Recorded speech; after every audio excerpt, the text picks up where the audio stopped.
کہتے ہیں وظیفہ میں نے پڑھا ہے تو وظیفہ پڑھتے پڑھتے میری طبیعت میں یہ ہو گیا. وہ بعض کہتے ہیں وظیفہ الٹ پڑھ گیا. بڑے وظیفے الٹ پڑھ سکتے ہیں لیکن درود الٹ نہیں پڑھتا. درود ہے ہی سیدھا, یہ الٹوں کو بھی سیدھا کر دیتا ہے. تو درود پڑھیں, یہ منہ بھی میٹھا رکھے گا, یہ دل بھی ٹھنڈا رکھے گا, یہ دنیا بھی ٹھنڈی رکھے گا اور آخرت بھی ٹھنڈی کر دے گا. درود چراغ بھی ہے, درود کستوری بھی ہے, خوشبو بھی ہے, مہک بھی ہے, شہد بھی ہے, گلاب بھی ہے, کھنڈ بھی ہے. اور حضور نے فرمایا میں آخری نبی ہوں اور تم آخری امت ہو, ہمیں آخری امت بنایا گیا. کنتم خیر امت اخرجت للناس تأمرون بالمعروف وتنہون عن المنکر. یہ مجھے کہا گیا, یہ آپ کو کہا گیا, تم خیر امت ہو. ذرا گریبان میں جھانک کر کے دیکھیں, مجھے کہا گیا میں خیر ہوں, آپ کو کہا گیا خیر ہوں. یار یہ نسبت میرے حضور کی ہے. کہا تم خیر سے جڑے ہو, تم بھی خیر بن گئے ہو. تو تمہیں عزتوں کی مسند دی گئی, جو مقام جو مرتبہ تمہیں دیا گیا.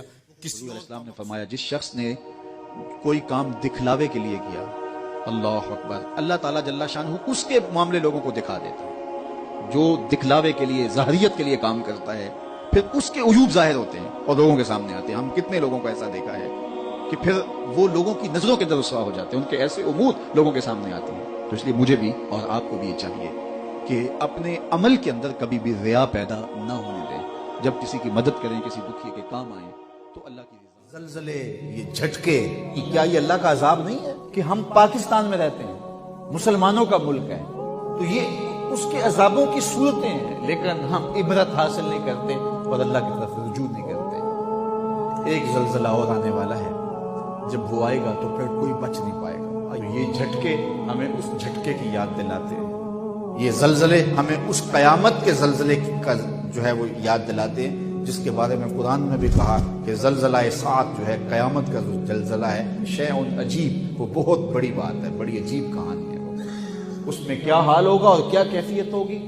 تو یہ زلزلے, یہ جھٹکے ہمارے لیے عبرت کا سامان ہیں اور ہمارے لیے سنبھلنے کے مواقع ہیں. ہمیں اللہ سے سچی.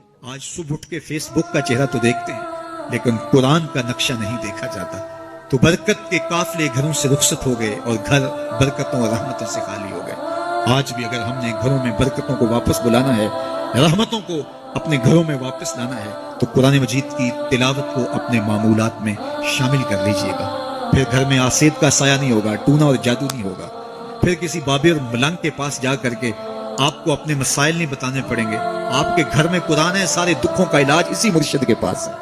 ساری مصیبتیں اور ساری مشکلیں اور سارے مصائب اسی قرآن کے دامن سے دور ہوتے ہیں اور اسی قرآن سے وابستگی سے گھر میں برکتیں اترتی ہیں. آپ کے گھروں پہ رحمتوں کے سائے ہوں گے, اس لیے کہ آپ کے گھروں میں قرآن جب تلاوت ہوگی تو رحمتوں کے فرشتوں کا نزول ہوگا. تو جب رحمتوں کے فرشتے تمہارے گھر میں اتریں گے تو پھر کوئی مصیبت, کوئی پریشانی, کوئی بندش, کوئی دکھ